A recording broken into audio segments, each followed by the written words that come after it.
হাসিনা পালিয়ে গেছে। বিজেপির এই উস্কানির বিরুদ্ধে আমাদেরকে সতর্ক থাকতে হবে।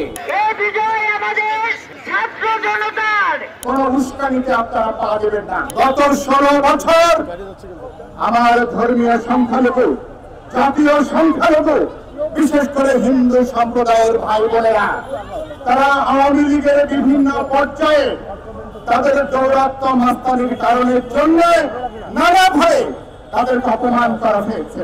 আওয়ামী সন্ত্রাসীরা নস্যাৎ করতে চায়, কোন লাভ হবে না।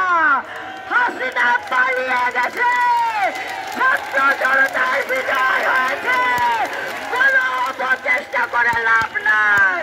যারা জনগণের অধিকারে বিশ্বাস করে না, তারা আজকে হিন্দুদের নিয়ে, মুসলিমদের নিয়ে, সকল সম্প্রদায় ভাই বোনদেরকে নিয়ে ষড়যন্ত্র করছে। এটাকে আমাদের মোকাবেলা করতে হবে। আওয়ামী লীগ মনে করছে হিন্দু সম্প্রদায় দেশে থাকলে তাদের ভোটের একটা বর্ধিত বাহিনী, যদি কোন রকমে তাদেরকে দেশ ত্যাগ করতে বাধ্য করা যায়, তাদের জায়গা জমি ব্যবসা বাণিজ্য সবকিছু তারা দখল করে নিতে পারবে। 70 থেকে 80% সংখ্যালঘু সম্প্রদায়ের, ধর্মীয় সম্প্রদায়ের জায়গা জমি সহায় সম্পদ দুর্ভাগ্যজনক ভাবে 75 সালের পর থেকে এগুলো আওয়ামী লীগের দখলে। আমি কি সত্য কথা বলেছি? এই ফ্যাসিস্ট সরকার, অবৈধ সরকারের প্রধানমন্ত্রী স্বৈরাচার শেখ হাসিনা দেশ থেকে পালিয়ে যেতে বাধ্য হয়েছে। এই বিজয় আমাদের ছাত্র জনতার।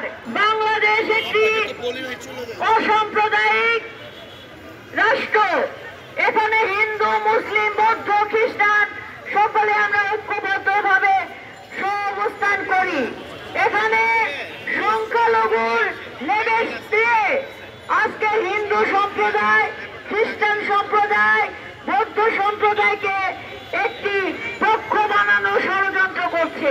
ওরা মসজিদ মন্দিরের নাম করে, কোন ধর্মীয় প্রতিষ্ঠানের নাম করে নাগরিকদের মধ্যে কোন বৈষম্য করা যাবে না। আমার ধর্মীয় সম্প্রদায় যারা আছেন, হিন্দু ভাই বোনরা যারা আছেন, সবাইকে নিয়ে নতুন বাংলাদেশ আমরা তৈরি করব, নতুন যাত্রা আমরা শুরু করব। আমি আরেকটা কথা বলতে চাই, ভারতে বিজেপি সরকার, বিশেষ করে নরেন্দ্র মোদীর সরকার, তারা নানা ধরনের উস্কানি তারা তৈরি করছে। ভারতের এই উস্কানির বিরুদ্ধে, বিজেপির এই উস্কানির বিরুদ্ধে আমাদেরকে সতর্ক থাকতে হবে।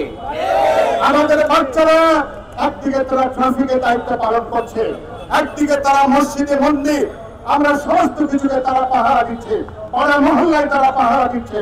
প্রতিটা হিন্দু পরিবার, প্রতিটা সংখ্যালঘু যাদেরকে বলা হচ্ছে জাতিগত সংখ্যালঘু, ধর্মীয় সংখ্যালঘু, তাদের জানমালের নিরাপত্তা বিধান করা যে কোনো দেশপ্রেমিক মানুষ, বিএনপি, গণতন্ত্র মঞ্চ সহ সকল বিরোধী দল, জনগণের আমাদের পবিত্র দায়িত্ব।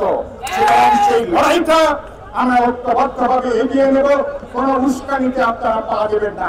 চোখের মনির মতন করে আমাদের ঐক্য, আমাদের সংহতি, আমাদের ধর্মীয় সহিষ্ণুতা, এটাকে আমরা রক্ষা করব। আমরা সুতরাং এই বিজয়কে, অন্তর্বর্তীকালীন সরকারকে ব্যর্থ করবার একটা তৎপরতা চলছে এবং আমার ধর্মীয় সংখ্যালঘুদের মধ্যে অপ্রয়োজনীয় উত্তেজনা তৈরি করে নানা ধরনের বানোয়ার তথ্য দিয়ে, তারা যে বানোয়ার তথ্য দিয়েছে বিবিসি, সেই তথ্য তারা প্রমাণ করেছে বিজেপি যে সমস্ত অপপ্রচার চালাচ্ছে এগুলো ডাহা মিথ্যাচার। সুতরাং আমরা ঐক্যবদ্ধ থাকবো, রাজপথে থাকবো, যেভাবে মুক্তিযুদ্ধ করেছি নতুন বাংলাদেশে সমস্ত ভাই বোন, 17 কোটি মানুষ ঐক্যবদ্ধ থেকে আমরা এগিয়ে যাবো।